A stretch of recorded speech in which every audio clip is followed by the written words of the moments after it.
Chair, fellow speakers, title is, It's Okay, He's Friendly. If there are any dog owners here tonight, and I know there are some, that may have been something which has been said to you as a dog has raced up to your dog. It comes out, it's okay, he's friendly. Or, alternatively, it might be something that you may say to another dog owner as your dog races up to them and you say, it's okay, he's friendly. Well, let me tell you a couple of different scenarios.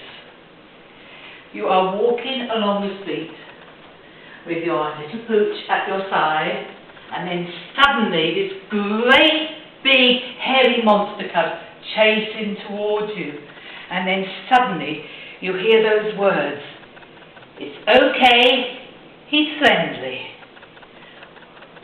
Or, and perhaps another scenario, this time you are walking down the park, well, let's say we're walking along the park with your dog, and your dog is a dog reactive dog, he's a rescue and he doesn't like other dogs, and you're holding him on the lead close to you, and then suddenly this little friendly love-a-doodle puppy comes running up to you, and then you hear those words, the owners shout, it's okay, he's friendly, and you say, no, he might be friendly but mine isn't.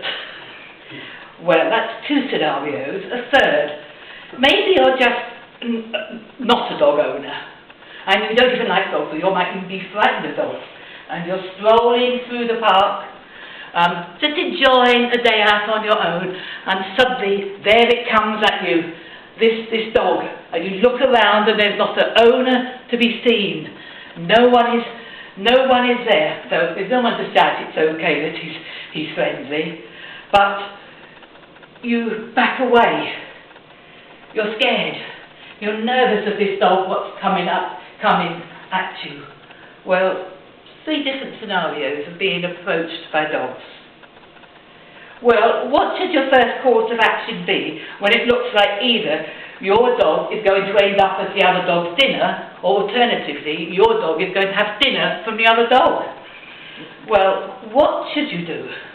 And what should you do especially if you're the owner of a delinquent dog, even if it's a friendly puppy?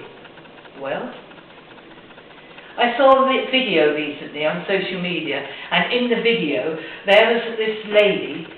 She had a dog on a lead here and pulling it up to her, and this dog's coming at her, and then she starts flapping, shaking her handbag all over the place, and there's a dog trainer extolling her training and saying, do whatever it needs to defend your dog. You should be defending your dog. And I thought, no, how stupid! What a crazy video! The little dog was being shook over the place, her own dog, and getting quite scared. The other dog, obviously by the video, was just a friendly little puppy, and I don't think anybody would have been frightened of it. But no, this was completely wrong. What should she have done? Firstly, if there was time, call out to the other owner. Get them to call your dog. Then, bring your dog close to you, behind you, and stand still. Just keep still. Divert your eyes from the dog. Don't look at it. If it's a small dog, you might have picked it up and held it close to you. No one is flapping around at the dog. The dog's going to want to attack you even more.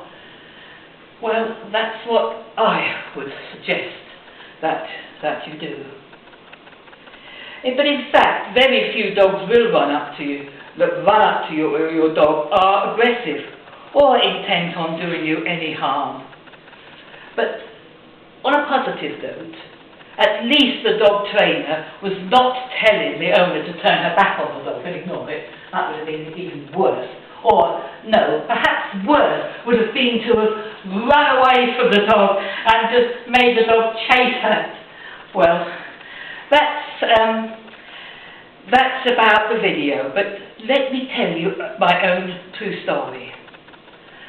My late husband John had a Land Rover, and he used to go to a place outside Swindon to get his spares or minor repairs to the Land Rover. One day I went with him, and I took my two dogs with me, Tia and Charlie. We pulled up into the site and took notice of the notice on the door, beware of the dog. Well, that was always there, because I'd been before and I'd never seen a dog, so I didn't worry about that.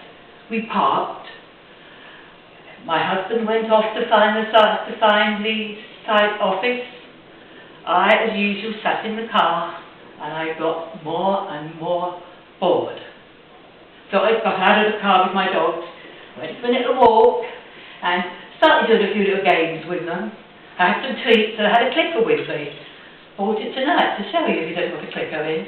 And as I put my dogs into a stay, told them to sit, I clicked, and then suddenly, there in the distance, was this two staffies, large ones, and they were just racing at us, and I thought, what should I do? So I got the dogs back here, stood still, watched, waited, prayed that my dogs would be safe. And then it was amazing what happened then. These two dogs came up to me and they sat in front of me. They looked up at me with pleading little eyes. And my dogs were sitting with them. So I gave them all a treat. I guess that these dogs had been actually trained to come to a clicker, not being taught properly what a clicker meant, but used as a, like a whistle, like somebody would use a whistle. And so there they were. As I teach dog dance, I did then, doing little twists and twirls with his dogs with a treat, showing these staffies what to do, and then thinking, better go back and find where your own are, where my husband is. So there, off we go, walking along down the path with four dogs, all walking nicely at heel. Well, that's a true story, but not every encounter with a dog turns out that well. That was an exception, really. I was very fortunate on that occasion, but I think I would have made it worse if I'd flapped a bag around and started saying, get off, go away to them. No. It was the right thing to do. Well, sometimes we just have to do the best that we can. And sometimes we don't always get it right. We can't promise that it's always going to work out. And also, if your friend, your pushy, friendly little dog isn't at some point going to run away from you. But there are things that we can do. We could train our dogs. If they are still reactive, we could put a muzzle on them when we take them out in public. We could make sure they've got a sound recall or are not walked off lead if they haven't. And not everybody wants your dog to come running over to say hi. Think about it. You wouldn't expect your child to suddenly run over to a stranger, hug them and say, and you say to the frightened, scared sort of person, it's okay, my child's only being friendly. Well, by all means, have fun times with your dogs. Take them to dog training classes and let them play with dogs that they can know and trust. But I beg you, just don't rely on saying, my dog is friendly.